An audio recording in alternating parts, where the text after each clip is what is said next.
Historically, it kind of comes from, you know, kind of every, you know, people having a bit of common ground, a bit of, you know, to grow their own vegetables, and it's when people started moving into the cities, they actually set up, you know, kind of bits of, I suppose it would have been council, it was kind of, you know, owned, or even privately owned, but then they kind of made it into allotments for, you know, people that had come from the countryside, so that they still had somewhere to grow, because they were used to having a small patch of ground. So, and plus, you know, it was necessary for them to be able to feed their families. So it's something that's happened kind of historically since the Industrial Revolution, that there's always been allotments in cities. It's within the law. It's, you know, that councils actually legally are required to provide a certain amount of allotments. You know, they have to make land available to people to grow. It's getting them to make enough land available, because it's become very popular again. We have a very long waiting list, so I'm afraid at the moment people are waiting about 5 years before they could manage to get a plot here. There's what, 22 sites throughout the city, so some of them don't have as long a waiting list. And I mean, we say to people, if they're really, really keen, you know, they could apply somewhere else and go in their waiting list. But most people just want to come in here. You know, they say they'll just wait the length of time it takes them to get a plot in here, because it's such a beautiful site.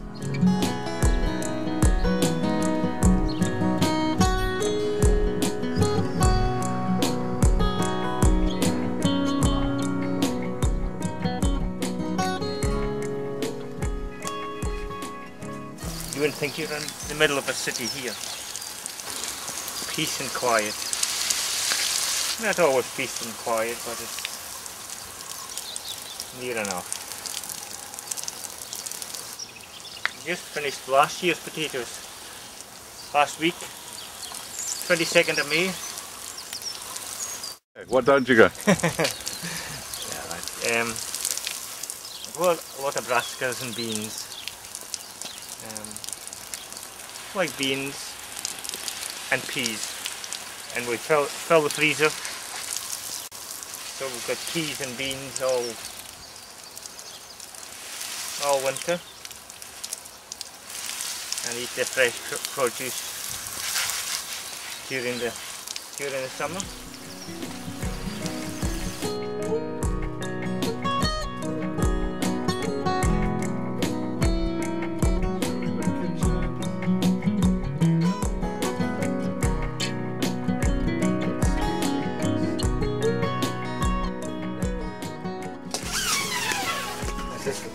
A mini greenhouse, Okay. and you bring on the corn, and that's 10 days growth, just because it's in the heat. It was 45 yesterday. 45.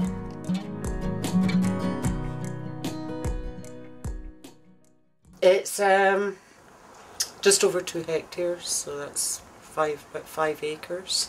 There's about 60 plots, but some of them have been split into 2, so they're just half plots. So I'd say we have now maybe about 75, you know, areas that are available.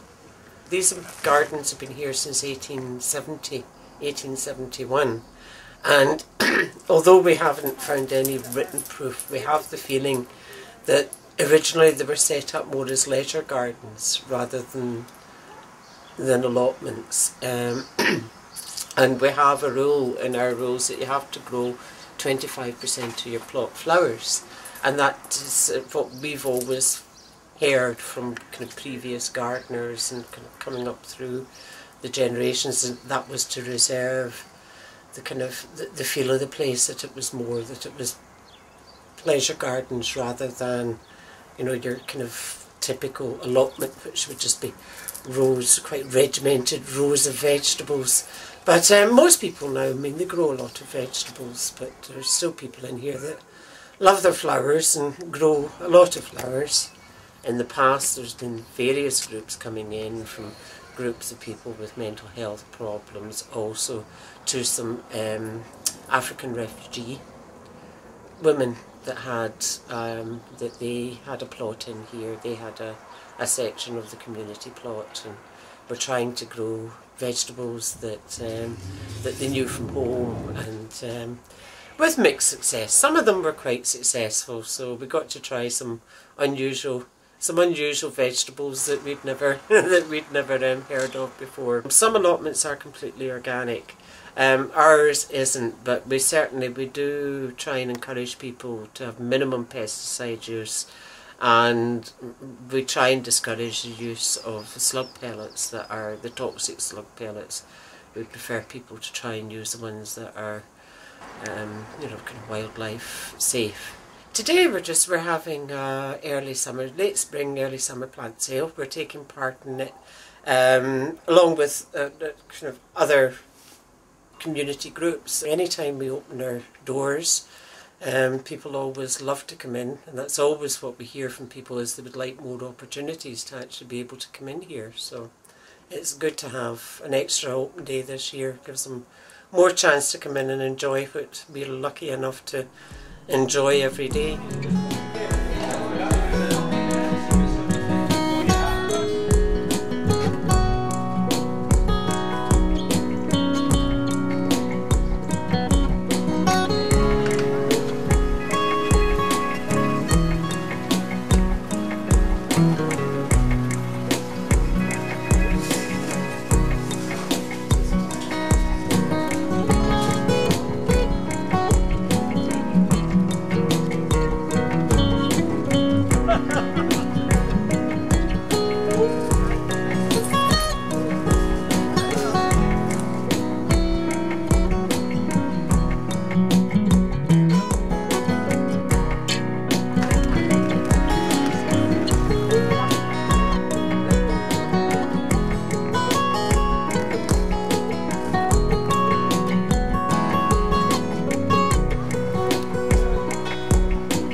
Afternoon, ladies and gentlemen, and a very warm and sunny welcome to Pollock Family Day. This is the St Mungo Trophy. This is the oldest trophy, first awarded in 1943, and it's for the best plot in Glasgow.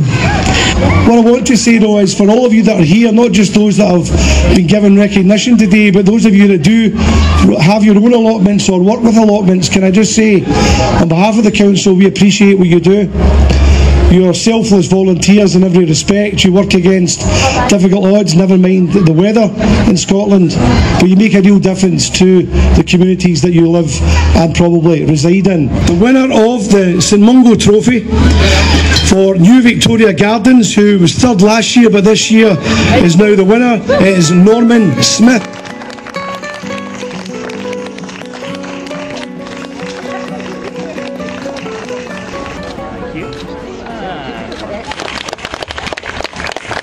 The sustainable site is based on the three permaculture areas of care for the earth, care for people and fair share. Fair share means sharing all the goodness that we experience in the allotment with people in the community.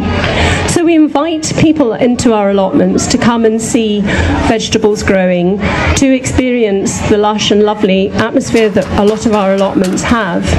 We also, as individuals, as plot holders, share an awful lot of our produce with our friends and neighbours, which is a wonderful way of sharing our produce and sharing our good fortune. It encourages people to eat more vegetables, to be interested in them and where they come from, and not just buy them from the supermarket. The overall winner is a traditional site, but very well run, significant community plot holder involvement, has also a very, Jan put this in I think, a very good composting system and many areas of biodiversity. And that recognition goes to New Victoria Gardens.